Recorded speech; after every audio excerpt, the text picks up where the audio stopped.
സിനിമയെ സിനിമയായി കണ്ടാൽ പോരെ? ഇത്രയും ബഹളം വെച്ച് കുളമാക്കണോ? ശരിക്കും പറഞ്ഞാൽ എഡ്യൂക്കേറ്റഡ് ആയിട്ടുള്ള ബുദ്ധിയുള്ള അനേകർ ചോദിക്കുന്ന ചോദ്യമാണിത്. സിനിമയെ സിനിമയായി കണ്ടാൽ പോരെ?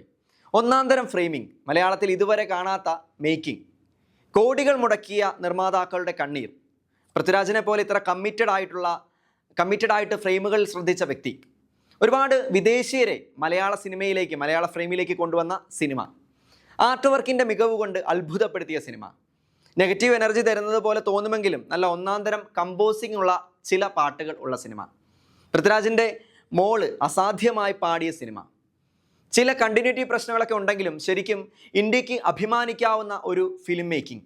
ശരിക്കും പറഞ്ഞാൽ ബുദ്ധിപൂർവ്വം ആലോചിക്കുന്നവരെല്ലാവരും പറയും, ശരിയാ, സിനിമയെ സിനിമയായിട്ട് കാണുക. എന്തെല്ലാം സിനിമകൾ ഇറങ്ങുന്നു, കുത്തുന്നതും വെട്ടുന്നതുമായിട്ടുള്ള സിനിമകൾ ഇറങ്ങുന്നു. നമ്മൾ വെട്ടാനും കുത്താനും പോകുന്നുണ്ടോ? ഇല്ലല്ലോ. ഡ്രഗ് മാഫിയയുടെ കഥകൾ ഇറങ്ങുന്നു. നമ്മൾ ഡ്രഗ്സ് വിൽക്കാൻ പോകുന്നുണ്ടോ? ഇല്ലല്ലോ. തിയേറ്ററുകളിൽ സിനിമ കഴിയുന്നു, നമ്മൾ ഇറങ്ങുന്നു, ചിരിക്കുന്നു, പിന്നീട് അത് മറക്കുന്നു. ഇങ്ങനെ നമുക്ക് തോന്നാം. പക്ഷേ വളരെ ഗൗരവമായിട്ടുള്ള ഒരു കാര്യം MJ TV പറയട്ടെ. ഈ ചോദ്യം വളരെ പ്രസക്തമാണ്, വളരെ ഇൻ്റലിജിബിൾ ആണ്.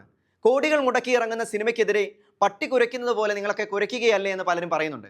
പലർക്കും അങ്ങനെ തോന്നുകയും ചെയ്യാം. ചുമ്മാതെ കിടന്ന് ഒരു ചെറിയ പ്രശ്നം വലിച്ചു നീട്ടി വലുതാക്കുന്ന പോലെയും തോന്നാം.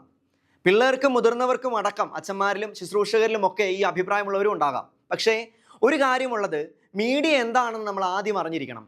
നൂറ്റാണ്ടുകൾക്ക് മുമ്പ് ഇതിനുള്ള ഉത്തരം ബൈബിളിൽ കിടപ്പുണ്ട്. ബൈബിളിലെ ആദ്യ പുസ്തകമായ ഉൽപ്പത്തിയിലെ 30-ാം അധ്യായത്തിലെ ഒരു ഭാഗമാണ് യാക്കോബ് ലാബാന്റെ അടുത്ത് നിന്ന് മടങ്ങാൻ തുടങ്ങുന്നതും അത്ര നാളും താൻ അധ്വാനിച്ചതിൻ്റെ ഒരു പങ്ക് ചോദിക്കുന്നതുമായിട്ടുള്ള ഒരു ഭാഗം. തൻ്റെ ഭാര്യമാരെ കൂട്ടി യാക്കോബ് സ്വന്തം ദേശത്തേക്ക് മടങ്ങാൻ ഒരുങ്ങുന്നു. ഉൽപ്പത്തി 30-ാം അധ്യായം 34 മുതലുള്ള ഭാഗം ഇങ്ങനെയാണ്. ലാബാൻ പറഞ്ഞു, ശരി, നീ പറഞ്ഞതുപോലെ തന്നെ ആകട്ടെ. അന്ന് തന്നെ ലാബാൻ പൊട്ടോ പുള്ളിയോ ഉള്ള എല്ലാ മുട്ടാടുകളെയും പെണ്ണാടുകളെയും വെളുത്ത മറുകുള്ള എല്ലാ ആടുകളെയും കറുത്ത ചെമ്മരിയാടുകളെയും വേർതിരിച്ച് അവയെ തൻ്റെ പുത്രന്മാരെ ഏൽപ്പിച്ചു. ബാക്കിയുള്ള ആടുകളെ യാക്കോബിനെ ഏൽപ്പിച്ചു. തനിക്കും യാക്കോബിനും മധ്യേ 3 ദിവസത്തെ യാത്രാ ദൂരം ഏർപ്പെടുത്തുകയും ചെയ്തു. അതായത് കാര്യം ഇതാണ്, യാക്കോബ് ലാബാനോട് തൻ്റെ ഓഹരി ചോദിച്ച അന്ന് തന്നെ ലാബാൻ എന്ത് ചെയ്തു? പൊട്ടും പുള്ളിയും ഒക്കെയുള്ള ആടിനെ, നല്ല ആടുകളെ നോക്കി അവയെ തൻ്റെ ആൺമക്കളെ ഏൽപ്പിച്ചു. മാത്രമല്ല യാക്കോബുമായി 3 ദിവസത്തെ യാത്രാ ദൂരവും വെച്ചു. ഇനി അത്ര പെട്ടെന്ന് യാക്കോബിന് അവിടേക്ക് എത്തിപ്പെടാൻ സാധിക്കില്ല എന്നുള്ള കാര്യം ഉറപ്പുവരുത്തി. ഇനി വരുന്നതാണ് കൂടുതൽ ശ്രദ്ധിക്കേണ്ടതായിട്ടുള്ള കാര്യം. അപ്പോൾ യാക്കോബ് ചെയ്യുന്ന ഒരു കാര്യമുണ്ട്. യാക്കോബ് ഇലവിൻ്റെയും ബദാമിൻ്റെയും അഴിഞ്ഞിലിൻ്റെയും പച്ചക്കമ്പുകൾ വെട്ടിയെടുത്ത് അവയിൽ അങ്ങിങ്ങി വെളുപ്പ് കാണത്തക്ക വിധം തൊലിയുരിഞ്ഞു കളഞ്ഞു.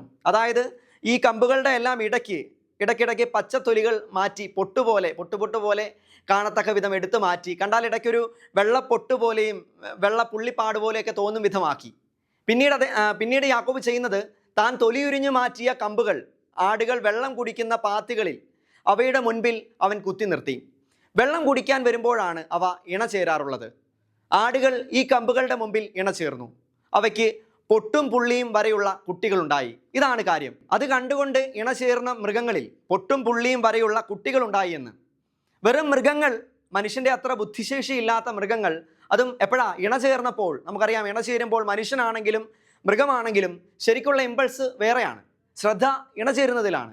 എന്നിട്ട് പോലും വളരെ പാസിംഗ് ആയിട്ടുള്ള, വളരെ മിന്നൽ പോലെ കണ്ടൊരു സംഗതി അവരുടെ സന്താന പരമ്പരയിലേക്ക് പോലും പതിഞ്ഞു. അങ്ങനെയാണെങ്കിൽ ബൈബിൾ പണ്ടേ തന്നെ പറഞ്ഞു വെക്കുന്ന ഒരു സത്യം എന്താണ്? കാണുന്നത് അല്ലെങ്കിൽ കാഴ്ച നമ്മുടെ ഉള്ളിൽ പതിയും. ദൃശ്യം, അതായത് നമ്മൾ കാണുന്നത് നമ്മുടെ ഉള്ളിൽ, നമ്മുടെ കാഴ്ചപ്പാടുകളിൽ കാര്യമായ മാറ്റങ്ങൾ സൃഷ്ടിക്കും. അത് ഉറപ്പാണ്. വളരെ ബോധപൂർവം കാര്യങ്ങളെ നോക്കിക്കാണുന്ന, വിലയിരുത്തുന്ന പക്വമതികൾക്ക് ഇങ്ങനെ സംഭവിക്കണമെന്നില്ല. അവർ അവരുടെ ബോധ്യങ്ങൾ ഒരുപക്ഷെ അടിയറവ് വെക്കില്ല. സിനിമയെന്നല്ല, എന്ത് വായിച്ചാലും കണ്ടാലും ഒന്നും അവരെ തൊടുകയുമില്ല. എപ്പോഴും ലോകത്തെ വിലയിരുത്തുന്ന, എപ്പോഴും ചിന്തിക്കുന്ന, നന്മതിന്മകളെ അറിയുവാൻ കഴിവുള്ള ഒരു വ്യക്തി പോയി ഇതുപോലുള്ള സിനിമകൾ കണ്ടാൽ അയാളിത് സിനിമയായിട്ട് കണ്ടു മാറ്റും. അല്ലാത്തവരുടെ ഉള്ളിൽ സ്വാധീനിക്കപ്പെടും, അത് ഉറപ്പാണ്. പണ്ട് എൻ്റെ സൂര്യപുത്രിക്ക് എന്ന സിനിമ കണ്ടിട്ട് വീട്ടിൽ നിന്ന് ഇറങ്ങിപ്പോയ പെൺകുട്ടിയുടെ വാർത്ത സമൂഹം ചർച്ച ചെയ്തിട്ടുള്ളതാണ്, നിങ്ങൾ ഓർക്കുന്നുണ്ടാവും. ഈ അടുത്ത് ദൃശ്യം സിനിമയ്ക്ക് ശേഷം ദൃശ്യം മോഡൽ കൊലപാതകങ്ങൾ എത്ര എണ്ണം കേരളത്തിൽ നടന്നു? സിനിമയെ സിനിമയായിട്ട് മാത്രമാണ് കാണുന്നതെങ്കിൽ അത് അവിടെ നിന്നേനെ, സിനിമയായി മാത്രം തീർന്നേനെ. അങ്ങനെയല്ലല്ലോ സംഭവിച്ചത്. ഒരു കാര്യം നമ്മൾ മനസ്സിലാക്കണം, സിനിമ ജീവിതത്തിലേക്ക് പകർത്തപ്പെടുന്നത് കൊണ്ടാണ് സിനിമ കാണാൻ ആളുകൾ വരുന്നത്. സിനിമ എൻ്റെ ലൈഫാണെന്നും എൻ്റെ അനുഭവമാണെന്നും തോന്നിപ്പിക്കുന്ന രീതിയിൽ വരുന്നത് കൊണ്ടാണ് ജനം വന്ന് തിയേറ്ററുകളിൽ ഇരിക്കുന്നത്. ഒരു പൊട്ടത്തരം കാണാൻ, ഒരു മണ്ടത്തരം കേൾക്കാൻ, അതിന് കൈയടിക്കാൻ ആളുകൾ തിയേറ്ററിൽ ഇരിക്കില്ല. സ്ക്രീനിൽ കാണുന്ന സംഭവങ്ങൾ ജീവിതത്തിലേക്ക് ട്രാൻസ്ലേറ്റ് ചെയ്ത് കാണാൻ നമുക്ക് പറ്റുന്നത് കൊണ്ടാണ്, ജീവിതത്തെ കൊളുത്തി വലിക്കുന്നത് കൊണ്ടാണ് ബഹുഭൂരിപക്ഷം ആളുകളും അവിടെ തിയേറ്ററുകളിൽ അല്ലെങ്കിൽ സിനിമയുടെ മുമ്പിൽ ഇരുന്ന് കൊടുക്കുന്നത്. അപ്പോൾ നമ്മൾ അറിയാതെ തന്നെ സിനിമ നമ്മെ വല്ലാതെ സ്വാധീനിക്കും. എത്ര വലിയ മേക്കിംഗ് ആണെന്ന് പറഞ്ഞാലും, എത്ര ന്യായീകരിച്ചാലും, വളരെ പക്വമതികളല്ലാത്തവർ, മെച്ചുവേർഡ് അല്ലാത്തവർ, ഉദാഹരണമായി എൻ്റെ കാര്യം എടുത്താൽ എനിക്കറിയില്ല എല്ലാ കാര്യങ്ങളിലും ഞാൻ മെച്ചുവറാണോ എന്ന്. അങ്ങനെ വരികിൽ എൻ്റെ ഇമ്മച്ചുവർ ആയിട്ടുള്ള കാഴ്ചപ്പാടുകളെ തിരുത്താനും സ്വാധീനിക്കാനും ഒരു മീഡിയയ്ക്ക് കഴിയും, അതിൽ തർക്കമില്ല. അതുകൊണ്ട് തന്നെ പരസ്യമായ സൈത്തനിക് വെല്ലുവിളികളുള്ള ഈ സിനിമ അത് ഏത് പ്രായക്കാരുമായിക്കൊള്ളട്ടെ, പ്രത്യേകിച്ച് ലോകത്തിൻ്റെ പിന്നാലെ പായുന്ന, കൊതിയോടെ പായുന്ന അനേകം യുവമക്കളെ സ്വാധീനിക്കും എന്നുള്ളത് ഉറപ്പാണ്. അവരുടെ തീരുമാനങ്ങളെ, അവരുടെ കാഴ്ചപ്പാടുകളെ അത് മാറ്റിമറിച്ചിരിക്കും എന്നതിൽ യാതൊരു തർക്കവുമില്ല.